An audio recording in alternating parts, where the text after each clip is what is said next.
Ngayong Year of the Earth Pig, hindi lang naman daw mga pagkaing may sahog na baboy at mga lamang dagat ang magdadala ng swerte kay Juan. Dahil may mga prutas na sa buong taon, dapat daw hindi nawawala sa ating mga hapag. I wonder, ano-ano nga bang prutas ang maituturing din daw na lucky charm? Kung ang hangad mo ay harmony o pagkakasundo-sundo ng mga tao sa iyong paligid, hindi mo raw dapat kaligtaan ang paghahanda ng mansanas sa iyong hapag. Para naman sa kaginhawahan at masaganang buhay, maiging maganda sa lamesa ng cherry, orange, lemon, pinya at pakwan. Yung prutas sa kulturang Pinoy, nire-represent kasi dito yung kayamanan, yung pera, yung barya. Parang sa ating mga Filipino, kailangan may representation lahat ng bagay. Ito yung kultura naman na natutunan natin sa mga Chino. Swerte rin na maituturing ang lahat ng prutas na kulay dilaw gaya ng mangga, sumisimbolo raw ito sa malakas na ugnayan ng pamilya. Para sa ka-wonder natin si Chef Jello, ang mangga hindi lang masarap papakin kundi pwede ring isahog sa panghimagas. Gaya na lang ng lanzones panna cotta with mango puree. At ang ipinagmamalaki nilang choco mango float.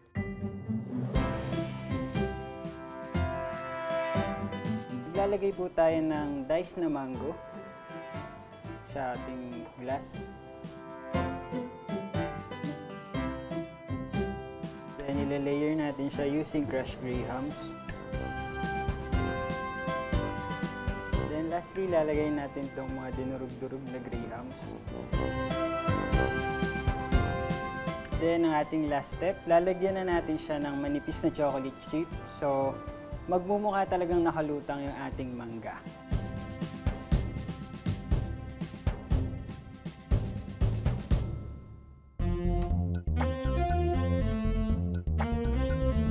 Unang-una, ang pagkakaiba is yung presentation, kung paano siya pinresent. Ang ganda-ganda kasi para siyang sa mga fine dining na mamahaling restaurant. Sobrang ganda. And then yung lasa, masarap siya. Masarap na may ground graham, tapos may parang mga small flakes. Yun, kakaiba siya dun sa mga usual na mga nakain ko. Sa amin naman pagpasyal sa Forest Wood Garden sa San Pablo, Laguna, hindi lang daw buko ang kanilang pambato na siyang isa sa mga pangunahing produkto ng kanilang bayan. Itinuturing din daw nilang swerte sa kanilang bukirin ang prutas na kung tawagi passion fruit. Passion fruit naman, seasonal naman siya. Marami din ang naghahanap niya at sinaserve lagi namin sa restaurant. Pagka yung mga month of ganitong month, kagaya ngayon, January, so yun yung mga harvesting season, yung mga peak season, January, February, March.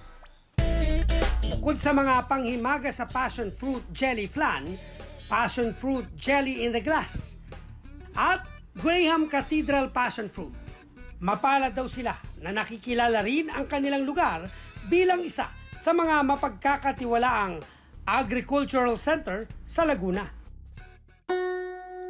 Pero I wonder, kung tatanungin natin ang feng shui expert, ano nga ba ang mayroon sa passion fruit at sinasabing nakapagbibigay ito ng swerte? Basta maraming seeds, okay sa kanila kasi fertility yan. At saka yung itsura niya, parang pinya, di ba? Okay. Tapos puti sa loob. It means gold to them. Bukod sa pagkakaroon ng mga pampaswerteng prutas gaya ng avocado, saging, pomelo at papaya, para sa ka-wonder natin si Joel Frago na siyang may-ari ng sinuwerteng bukirin, ang isa pa raw sa kanilang maipagmamalaki, ang kakaning minana pa raw niya sa kanyang lola Iska, ang planchado lamang lupa, na literal na ginagamitan ng makalumang plantsyang diuling. Ang isa po sa nakakalimutan na po sa ngayon ay ang paggawa ng tinatawag po naming planchado. Kagaya po ng hawak ko ngayon, ito po ay isang klase ng root crops na akin pong yayadya din. Lagyan natin ng margarine para hindi dumikit. Ayon kay Joel, tinawag itong planchado lamang lupa ng kanyang lola dahil gawa ito sa ginadgad na mga halamang ugat na literal na mula sa ilalim ng lupa. gaya ng arurot at toge na isang uri ng kamoting kahoy.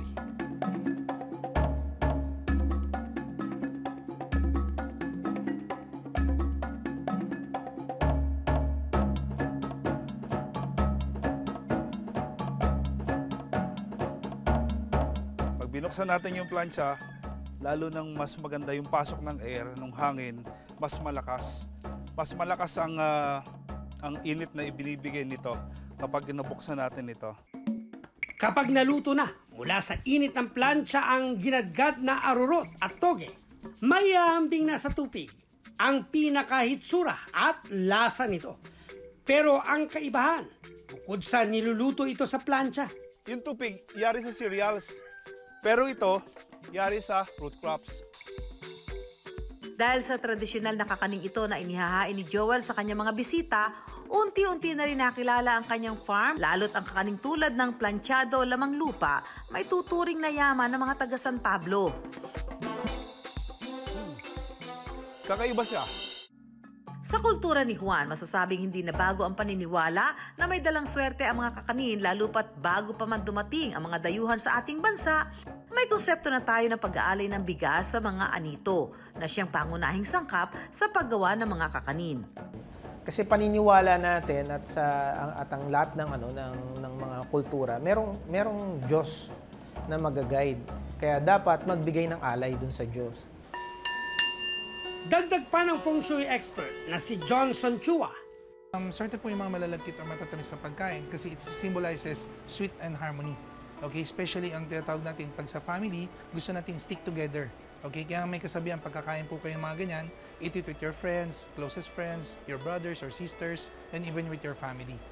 Pero ayon sa isa pang feng shui expert na si Paloma, hindi lang daw ang mga naghahanda ng kakanin ang dinadapuan ng swerte, kundi lalo na ang mga taong ninenegosyo ang paggawa nito. Sticky rice balls, merong bilo-bilo, may buche, diba?